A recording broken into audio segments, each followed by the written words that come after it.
ఆత్మీయ సమావేశానికి విచ్చేసిన ప్రతి ఒక్క ఆత్మ బంధువుకు కూడా పేరు పేరున నమస్కారాలు తెలియజేస్తున్నాను. మరి మొన్నటి వరకు మనము పార్టీ కార్యక్రమాలు 4-5 జరిగినాయి. ప్రతి ఒక్క కార్యక్రమాన్ని కూడా చాలా బాగా చేసి స్టేట్ వైడ్ అందరూ కూడా మన కర్నూలు వైపు చూసేలాగా చేసిన దీని వెనుక ఉన్న మీ అందరి కృషి పట్టుదల నిజంగా చాలా గర్వకారణంగా ఉంది. కేవలం ఒకే ఒక్క పిలుపుతో ప్రతి కార్యక్రమాన్ని కూడా మీరు ఛాలెంజ్గా తీసుకొని కర్నూలులో ఇలా చాలా బాగా చేస్తూ ఉన్నారు. అందుకు మాకు అంటే 14 ఏళ్ల నుంచి చూస్తూ ఉన్నాము. ఎస్వి కుటుంబ సభ్యులు కార్యకర్తలు అని అనను నేను, ఎస్వి కుటుంబ సభ్యులు ఏ ప్రోగ్రామ్ అయినా సరే అట్లే ఛాలెంజ్గా తీసుకొని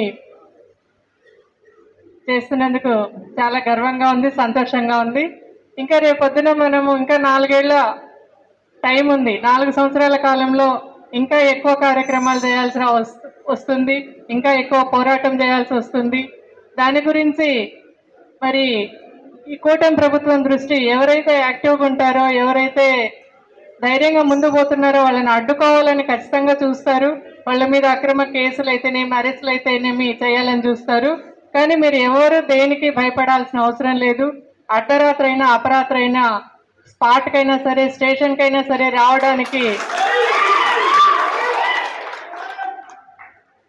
అన్న కానీ నేను కానీ మా ఇక్కడున్న ప్రతి ఒక్క కార్యకర్త, ప్రతి ఒక్క కుటుంబ సభ్యుడు కూడా అందుబాటులో ఉంటారని చెప్పని మీకు చెప్తా ఉన్నాను.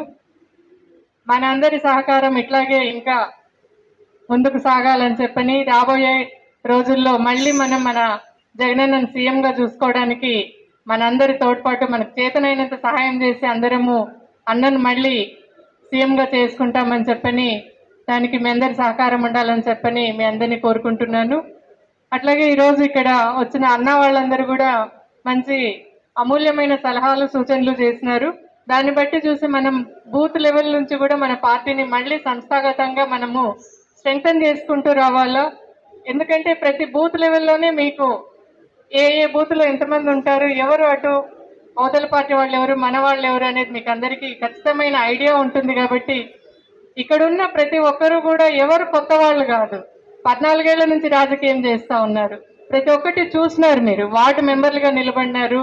అప్పుడు 2014 ఎలక్షన్స్లో మోనన్నకు చేసినారు, 2019 ఎలక్షన్స్లో వైఎస్ఆర్సీపీకి చేసినారు, మళ్ళీ 2024లో కూడా మీరందరూ పోరాటం చేసినారు. కాబట్టి ప్రతి ఒక్కరికి కూడా మీలో మంచి అవగాహన ఉంది. సమస్యల మీద అయితేనేం బూత్ లెవెల్లో మంచి అవగాహన ఉంది. కాబట్టి మీ అందరూ ఇంకా మరింతగా ధైర్యంగా దూసుకొని పోయి ఇంకా ఏమేమి మనం చేసుకోవచ్చు, మన పార్టీని సంస్థాగతంగా ఎట్లా స్ట్రెంగ్తన్ చేసుకోవచ్చు అని చెప్పని మీరందరూ కలిసికట్టుగా పోదామని చెప్పని అందరినీ కోరుకుంటున్నాను. మరి ఇక్కడికి వచ్చిన అన్న వాళ్లకు, కార్పొరేటర్లకు, పార్టీ కార్యదర్శులకు, పార్టీ అనుబంధ సంఘాల అధ్యక్షులకు, కార్యదర్శులకు ప్రతి ఒక్కరికి కూడా పేరు పేరున ధన్యవాదాలు, కృతజ్ఞతలు తెలియజేసుకుంటున్నాను.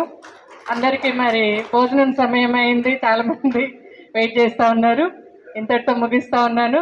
చాలా సంతోషమన్నా అందరూ వచ్చినందుకు. ధన్యవాదాలన్నా.